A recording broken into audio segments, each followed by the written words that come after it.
चिड़िया, कबूतर और तोता तीनों दोस्त थे। अब जंगल में दाना खत्म होने वाला था। मिठू चिड़िया से कहता है, चिड़िया, अब हमारे जंगल में कुछ ही दाना बच गए हैं। इसके बाद हमें दाना कहाँ से मिलेगा? हाँ मिठू, अगर इस जंगल में दाना खत्म हो गया तो हमें इधर उधर भटकना पड़ेगा। इसलिए हमें अभी से दाने की खोज कर लेना चाहिए। ऐसा है तो क्यों ना हम पहाड़ों वाले जंगल में जाएं? हाँ कबूतर भैया, हम पहाड़ों वाले जंगल की तरफ चलेंगे। फिर वो सब पहाड़ों वाले जंगल की तरफ जाते हैं। वहाँ उन्हें लाल लाल छोटे छोटे फल दिख जाता है।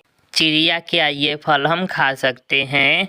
कबूतर भैया, मैं तो ये फल पहली बार देख रही हूँ। मुझे भी इस फल का कोई पता नहीं है।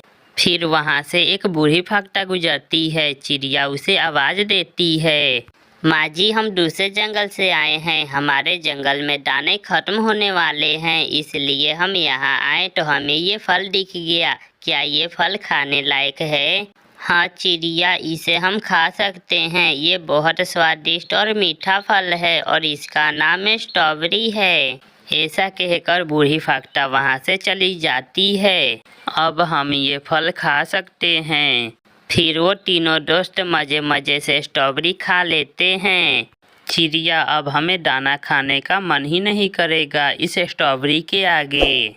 चिड़िया, तोता और कबूतर स्ट्रॉबेरी खाकर घर चले जाते हैं। ऐसे ही कुछ दिन गुजर जाते हैं। फिर तीनों दोस्त एक पास बैठे हुए थे कि वहाँ कालू और गोरी आ जाते हैं। चिड़िया, अब इस जंगल के सारे दाने खत्म हो गए हैं। अब इस जंगल में खाने के लिए कुछ भी नहीं है। कालू भैया, आप चिंता ना करें, हमें पहाड़ों के पास लाल लाल स्वादिष्ट फल मिला है जिसका नाम स्ट्रॉबेरी है। हाँ कालू, वो फल बहुत स्वादिष्ट है। चिड़िया, जल्दी चलो, हमें बहुत जोरों की भूख लगी है। फिर वो सब स्ट्रॉबेरी के पेड़ के पास जाते हैं। कालू भैया, यही है वो फल। फिर गोरी और कालू जल्दी से वो फल खाते हैं। चिड़िया, तोता और कबूतर भी फल खाने लगते हैं। हाँ चिड़िया, सच में ये फल बहुत स्वादिष्ट है। चिड़िया, मैंने इतना स्वादिष्ट फल इससे पहले कभी नहीं खाया है। फिर सभी पक्षी फल खाकर घर चले जाते हैं। गोरी और कालू को इतना स्वादिष्ट फल खाने के बाद उनके मन में लालच आ जाता है। कालू, क्यों ना हम वो फल तोड़कर घर लेते आएं और आराम से खाएंगे। हाँ गोरी, और बाकी की पक्षी भूख से मरेंगे। अगले दिन सुबह सवेरे ही कालू और गोरी घर से निकलते हैं और पहाड़ों के पास उस स्ट्रॉबेरी के पेड़ के पास जाते हैं। गोरी, जल्दी से सारे फल तोड़ो वरना वो पक्षी आ जाएंगे तो हम पकड़े जाएंगे। फिर गोरी और कालू सारे स्ट्रॉबेरी के फल तोड़ लेते हैं और जल्दी से घर चले जाते हैं। गोरी, अब हमें भोजन की कोई चिंता नहीं होगी। अब हम आराम से ये स्ट्रॉबेरी खाएंगे। कालू, बाकी की पक्षी दाना खोजेंगे और हम उसे तोड़ लिया करेंगे। जब तीनों दोस्त उस स्ट्रॉबेरी के पास जाते हैं तो सारा स्ट्रॉबेरी का फल तोड़ा हुआ देखकर वो हैरान हो जाते हैं। मिठू, इतना सारा स्ट्रॉबेरी था, ये खत्म कैसे हो गया? चिड़िया, कालू और गोरी आए भी नहीं है, कहीं सारे फल वो तो नहीं तोड़े हैं? हाँ मिठू, वो गोरी और कालू बहुत लालची हैं, ये फल वही तोड़े होंगे। हमने बहुत गलती की है जो उन्हें यहाँ लाए। अब हमें दाना कहाँ से मिलेगा? चिड़िया, सागर वाले जंगल में ढेर सारे फल के पेड़ हैं, क्यों ना हम वहाँ जाकर देखें। फिर वो सब सागर वाले जंगल जाते हैं। वहाँ ढेर सारे फल देखकर वो सब बहुत खुश होते हैं। अब हम इस फलों के बारे में उस काली कलौटी गोरी और कालू को नहीं बताएंगे। देखते हैं वो स्ट्रॉबेरी का फल कितने दिन तक खाते हैं, उसके बाद आए तो हम उसे बताते हैं। फिर वो सब फल खा लेते हैं और घर के लिए उड़ते हैं। ऐसे ही कुछ दिन गुजर जाते हैं और कालू के पास जो स्ट्रॉबेरी थे वो खत्म हो जाते हैं। गोरी, चलो हम दूसरे पक्षी के पास जाते हैं और उनसे दाने के बारे में पूछते हैं। हाँ कालू, जल्दी चलो, बहुत तेज भूख लगी है। मिठू और कबूतर चिड़िया के घर आए हुए थे। कालू और गोरी भी वहाँ चले आते हैं। चिड़िया, हमने पहाड़ों वाले जंगल में पूरा खोजा पर हमें कहीं भी दाना नहीं मिला। बहुत तेज भूख लगी है, अगर कहीं दाना मिला है तो हमें भी बताओ। कालू भैया, अब हम आपको दाने के बारे में बताने वाले नहीं हैं। हमें पता चल गया है आप जितना भी बात बना लो, उस स्ट्रॉबेरी के सारे फल आपने ही तोड़े थे। नहीं चिड़िया, हम उस स्ट्रॉबेरी के पास भी नहीं गए हैं। तो आप जाएं, आप अपना भोजन खुद ही ढूंढ लें। ऐसे कालू और गोरी पूरे जंगल में घूमते हैं, मगर उन्हें कहीं पे भी दाना नहीं मिलता और बाकी की पक्षी आराम से मीठे मीठे फल खाते हैं। प्यारे दोस्तों, इस कहानी को लाइक, अपने दोस्तों के साथ शेयर और चैनल को सब्सक्राइब करना बिल्कुल मत भूलना। आपका धन्यवाद।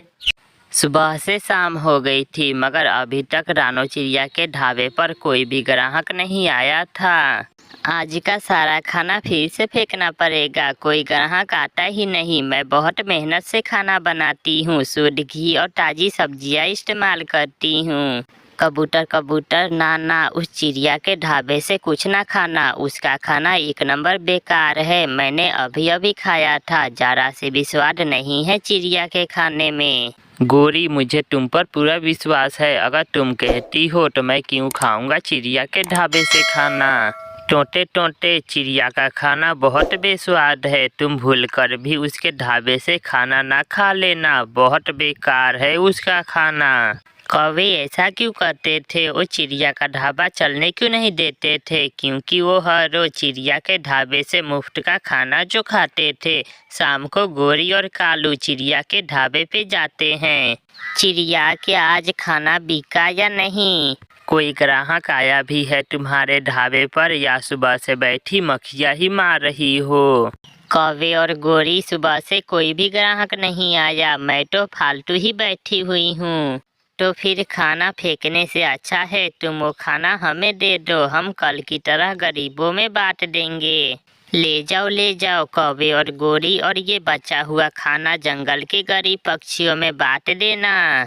कौवा और कौवी वो खाना लेकर चले जाते हैं। बहुत बहुत स्वादिष्ट है कालू, चिड़िया ने आलू पालक की भुजिया बहुत स्वादिष्ट बनाई है।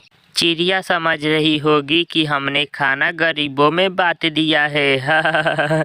कालू, ये खाना गरीबों में ही तो बांट रहे हैं, एक गरीब मैं और एक गरीब तुम, हम दोनों से बड़ा और कौन गरीब हो सकता है।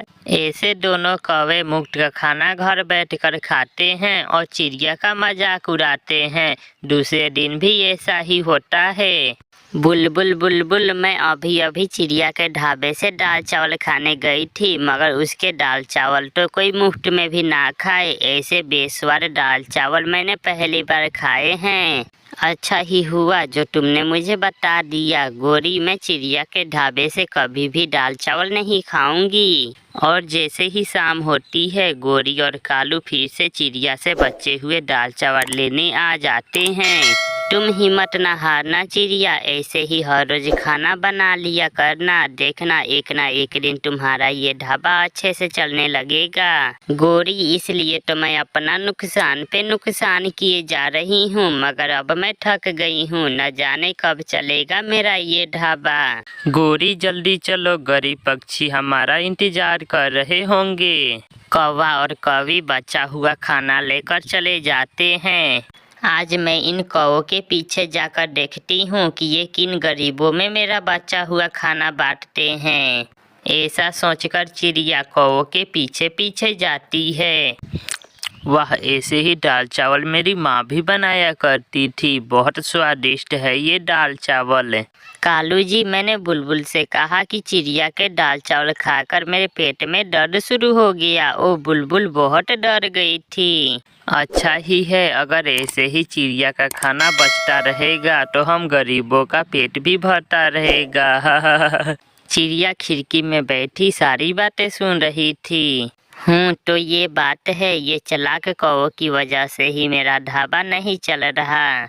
दूसरे दिन चिड़िया अपने ढाबे पर खाना बनाकर आवाज लगाती है, आज का खाना फ्री में, सबके लिए फ्री में खाना, जो भी आए बिना पैसे दिए खाए। ये सुनते ही वहाँ पक्षियों की भीड़ लगने लगती है। नाना लूसी, तुम चिड़िया का बेस्वाद खाना मत खाना। गोरी, फ्री में स्वाद कौन मांगता है, मैं फ्री में खाना जरूर खाऊंगी। वाह वाह, ऐसा खाना मैंने पहले कभी नहीं खाया। पट्टी जी, सच में गोरी कभी झूठ बोल रही थी। ये खाना तो बहुत स्वादिष्ट है। गोरी झूठी है, ये दाल चावल बहुत स्वादिष्ट हैं। कौवे झूठे हैं, चिड़िया के हाथ में बहुत स्वाद है। ऐसे उस दिन के बाद से चिड़िया का ढाबा अच्छे से चलने लगता है और कौवों का मुफ्त का खाना बंद हो जाता है। प्यारे दोस्तों, इस कहानी को लाइक, अपने दोस्तों के साथ शेयर और चैनल को सब्सक्राइब करना बिल्कुल मत भूलना। आपका धन्यवाद।